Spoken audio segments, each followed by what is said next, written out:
तो गाइस ये कहानी है आल्टो नाम के एक लड़के की जिसके पास वर्मिल नाम की एक डेविल पार्टनर होती है। लेकिन यहाँ के लोग डेविल्स को बहुत बड़ा खतरा मानते हैं, जिस वजह से वर्मिल यहाँ पर एक इंसान के रूप में रहती है। लेकिन यहाँ पर कुछ लोग ऐसे होते हैं जो वर्मिल के राज को जानना चाहते हैं और कुछ लोग होते हैं जो वर्मिल के पावर का गलत इस्तेमाल करना चाहते हैं। तो क्या आल्टो इन दोनों से ही अपने वर्मिल को बचा पाएगा? कहानी की शुरुआत में हमें एक मैजिक हाई स्कूल को दिखाया जाता है, जहाँ पर हमारे मेन कैरेक्टर आल्टो गोल्डफील्ड से कहा जाता है कि तुम्हें समनिंग मैजिक में 0 नंबर्स मिले हैं, क्योंकि वो अभी तक किसी भी फेमिलियर को समन नहीं कर पाया है। और कहा जाता है कि अगर वो किसी भी फेमिलियर को समन नहीं कर पाता है तो वो सेकेंड ईयर में नहीं जा सकता है। और टीचर कहते हैं कि कुछ लोग पास होने के लिए छोटे मोटे कीड़े को भी समन कर लेते हैं, तो इतना तो तुम्हें कर ही लेना चाहिए। जिसके बाद हम आल्टो के दोस्त लिलिया को देखते हैं और वो आल्टो के रिजल्ट्स के बारे में पूछने लगती है। आल्टो कहता है कि टीचर ने कहा है कि बगैर किसी फेमिलियर के वो आगे नहीं पढ़ सकता है। जिस पर लिलिया कहती है कि लगता है इस टीचर को सबक सिखाना ही पड़ेगा। लेकिन आल्टो कहता है कि ऐसा कुछ भी करने की जरूरत नहीं है, मेरे पास तो कल तक का टाइम है, और अगर फिर भी मैं कुछ समझ नहीं कर पाता तो शायद मुझ में ही कुछ प्रॉब्लम है। लेकिन अकेले में आल्टो सोचता है कि मैंने हर एक जानवर को समन करने की कोशिश कर ली है, तो शायद इस बार मुझे कुछ अजीब सा ही जानवर सोचना पड़ेगा। लेकिन तभी सेल्फ से एक बुक गिरकर आल्टो के सर पे लग जाता है, और तभी आल्टो सोचता है कि आज तो उसका बैड लक ही खराब है और शायद भगवान भी यही चाहते हैं कि वो इस स्कूल में सेलेक्ट ना हो सके। लेकिन रात में घर जाने के बाद जब वो इस बुक को पढ़ता है, उसे पता चलता है कि ये एक समनिंग मैजिक का बुक है, लेकिन उसे पता नहीं होता है कि इससे कौन सा जानवर समन होने वाला है। जिसके बाद वो यहाँ पर एक शील्ड को क्रिएट करके अपने समनिंग मैजिक को यूज करने लगता है और देखकर शॉक होता है कि पहली बार उसका समनिंग मैजिक काम कर रहा है। और तभी हम देखते हैं कि उसने किसी को समन तो कर लिया है, लेकिन इसके दौरान ये पूरा रूम स्मोक से भर चुका है। और तभी उसे पता चलता है कि उसने गलती से किसी लड़की को समन कर लिया है। और तभी वो लड़की आल्टो के पास आने लगती है और कहती है कि तुमने मुझे यहाँ पर किसी रीजन से ही समन किया है ना, तो इसके बदले में तुम्हारे किसी भी एक विश को पूरा करने वाली हूँ। और तभी आल्टो कहता है कि मैं तुम्हें अपना फेमिलियर बनाना चाहता हूँ। और तभी आल्टो के इस विश की वजह से उस लड़की के परमिशन के बगैर ही उन दोनों के बीच में फेमिलियर कॉन्ट्रैक्ट साइन हो जाता है। और हम देखते हैं कि आल्टो के हाथ में एक अजीब तरीके का मार्क आ चुका है, जो कि असल में प्रूफ है कि इन दोनों के बीच में फेमिलियर कॉन्ट्रैक्ट साइन हो चुका है। और तभी वो लड़की कहती है कि अब तुम मेरे मास्टर बन चुके हो, और ये भी बता देती है कि वो असल में एक डेविल है। और तभी वो आल्टो को किस करके उसके माना को चूसने लगती है और कहती है कि इस फेमिलियर कॉन्ट्रैक्ट के बदले में वो हर दिन आल्टो का माना चूसने वाली है। अब इसके बाद आल्टो उसे कुछ कपड़ों को पहनने के लिए कहता है, जिस पर वर्मिल कहती है कि हमारे टाइम पर तो ऐसा कुछ नहीं हुआ करता था, तुम इंसान भी ना अजीब अजीब काम करते रहते हो। जिसके बाद वो कुछ कपड़ों को पहन तो लेती है, लेकिन सच में ये बहुत ही छोटे होते हैं। अब इसके बाद आल्टो उसे अपनी पूरी कहानी बता देता है, जिस पर वर्मिल कहती है कि तुम्हारे पास असल में बहुत ही पावरफुल माना है, और ये माना दूसरे जानवरों के लिए किसी जहर की तरह है। और ये स्ट्रॉन्ग माना की वजह से ही वो किसी जानवर को समन नहीं कर पा रहा था। लेकिन वर्मिल को ऐसे ही मानास पसंद आते हैं। लेकिन तभी आल्टो को याद आता है कि उनके टीचर ने कहा था कि डेविल बहुत ही पावरफुल होते हैं, और यहाँ तक कि कुछ डेविल्स ने पूरे देश को भी तबाह कर रखा है। जिस वजह से आल्टो कहता है कि तुम तो अपने पावर से हमारे इस कॉन्ट्रैक्ट को तोड़ सकते हो, तो तुमने इसे तोड़ा क्यों नहीं? जिस पर वर्मिल कहती है कि कॉन्ट्रैक्ट को तोड़ना तो छोड़ो, वो अभी चाहे तो आल्टो को खत्म भी कर सकता है। लेकिन वो उस बुक में बहुत टाइम से कैद था, और क्योंकि आल्टो ने उसे वहाँ से निकाला है तो उसके साथ कुछ गलत करना नहीं चाहती है। और तभी आल्टो पूछता है कि तुम्हें इस बुक में कैद क्यों किया गया था? जिस पर वर्मिल कहती है कि पास्ट में उसने इतने गलत कामों को कर रखा है जिसके बारे में वो सोच भी नहीं सकता है। अब इसके बाद आल्टो वर्मिल को लेकर अपने स्कूल में पहुंच जाता है, लेकिन उसके टीचर कहते हैं कि मुझे पता है कि तुम सेकेंड ईयर में जाने के लिए कुछ भी कर सकते हो, लेकिन तुम किसी भी इंसान को अपना फेमिलियर नहीं बता सकते। लेकिन तभी वर्मिल अपने फेमिलियर कॉन्ट्रैक्ट को दिखा देती है और कहती है कि अब तो तुम्हें कोई प्रॉब्लम नहीं है ना। जिस पर उनके टीचर कहते हैं कि इससे पहले उन्होंने किसी इंसान को दूसरे इंसान को फेमिलियर बनाते हुए नहीं देखा था, लेकिन अगर उस लड़की को कोई प्रॉब्लम नहीं है तो उन्हें भी इससे कोई फर्क नहीं पड़ता है। लेकिन इसके बाद क्लास के दौरान वर्मिल आल्टो को बहुत ही तेजी से पकड़ी हुई होती है, जिस पर उनके टीचर कहते हैं कि तुम क्लास के अंदर ऐसा नहीं कर सकते हो। जिस पर वर्मिल कहती है कि बाकी स्टूडेंट्स तो अपने फेमिलियर को अपने गोद में ले सकते हैं, तो अगर आल्टो मुझे गोद में ले रहा है तो इसमें आपका क्या प्रॉब्लम हो रहा है? जिसे सुनकर टीचर उन्हें और कुछ नहीं कह पाते हैं। लेकिन दूसरी तरफ लिलिया इसे देखकर बहुत ही फ्रस्ट्रेटेड हो जाती है और कहती है कि मेरे इस क्लास में होते हुए तुम दोनों ऐसे बिहेव नहीं कर सकते।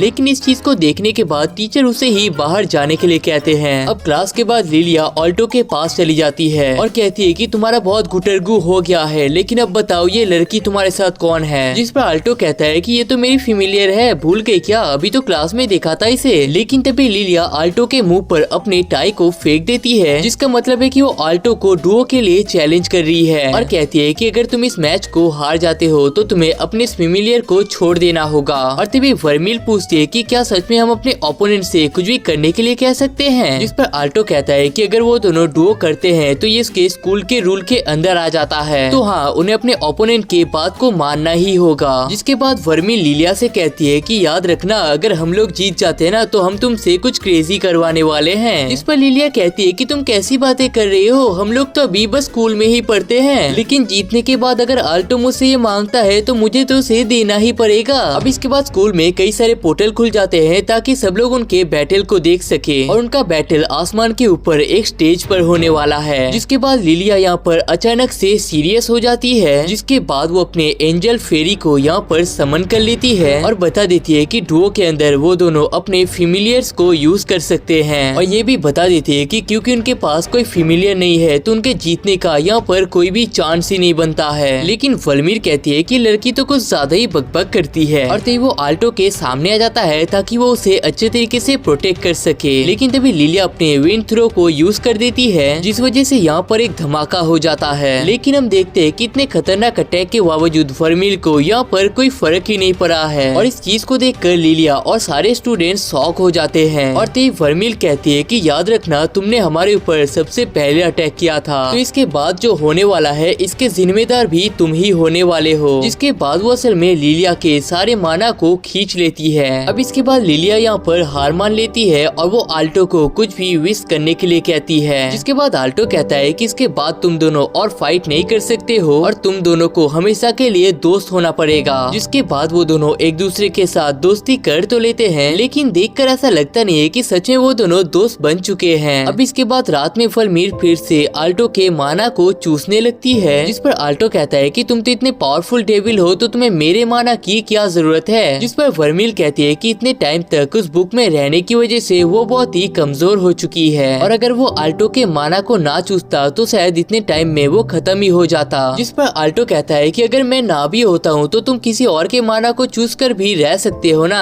जिस पर वर्मिल कहती है कि तुम्हारा माना नॉर्मल आदमियों से बहुत ही अलग है, क्योंकि अगर नॉर्मल आदमी उससे फेमिलियर कॉन्ट्रैक्ट बनाने के लिए भी जाता तो उसका सारा माना वेलमिर के अंदर चला जाता और वो आदमी वहीं पर खत्म हो जाता। अब अगले दिन जब वो दोनों स्कूल में जाते हैं, ऑल्टो नोटिस करता है कि सब लोग वर्मिल की तरह ही घूर कर देख रहे होते हैं, लेकिन तभी उनकी तरफ एक हाई रैंक का ड्रैगन आने लगता है। लेकिन वर्मिल कहती है कि इससे डरने की क्या बात है और एक ही चुटकी में उस ड्रैगन को यहाँ से दूर भगा देती है। लेकिन इसके बाद लेक्चर के दौरान ऑल्टो कहता है कि तुम्हें इस ड्रैगन को एक चुटकी मार के तो हराना नहीं चाहिए था, क्योंकि अब उसकी वजह से सब लोग हमें ही घूर रहे हैं। लेकिन तभी उसे रियलाइज होता है कि लोग असल में किसी और ही रीजन से उसे घूर रहे हैं। अब इसके अगले क्लास में मिस्टर ऑब्सिडियन समझा रहे होते हैं कि किस तरीके से इंसानों ने डीमंस को कैद कर रखा है, लेकिन देखकर ऐसा लगता है कि ऑल्टो और वर्मिल को इस पढ़ाई से कोई फर्क ही नहीं पड़ता है। जिसके अगले क्लास में एक बूढ़ी अम्मा समझा रही होती है कि किस तरीके से खतरनाक फेमिलियर को शांत किया जा सकता है। लेकिन तभी इन क्लासेस के बाद लिलिया ऑल्टो के पास चली जाती है और कहती है कि क्लास में मैं तुम्हारे पीछे ही बैठी रहती हूँ तो थोड़ा सा तो शर्म कर लिया करो। लेकिन थोड़ी देर बाद जब वो तीनों यहाँ से जाने लगते हैं, लेकिन तभी उनके पास रेक्स द ड्रैगन राइडर पहुँच जाता है। लेकिन इसे देखकर ऑल्टो और लिलिया बहुत ही शॉक हो जाते हैं, क्योंकि ये लड़का असल में बहुत ही फेमस होता है। लेकिन तभी वर्मिल कहती है कि ये देखकर तो इतने पावरफुल नहीं लगते हैं, जरूर ये लोग झूठी बातें फैलाते होंगे। और तभी रेक्स का पार्टनर साथे कहता है कि वही चुड़ैल है जिसने सुबह मेरे ड्रैगन को मारा था